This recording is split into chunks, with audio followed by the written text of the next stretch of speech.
Veš ono, ko te ful motijo stvari pri drugih ljudeh in greš v reakcije in si misliš, zakaj ne naredi tega, kako lahko to dela, poglej to. V takih primerih je vedno doprinos, da pogledaš, kje ti počneš to, kje ti v tvojem življenju realno delaš to.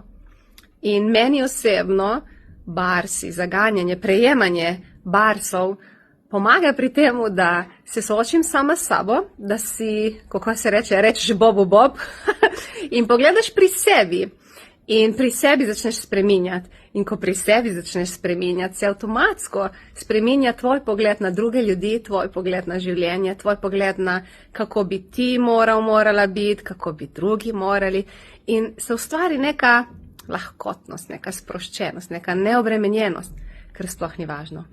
1. februar, Bars delavnica z Mašo v Kopru, pridi še ti!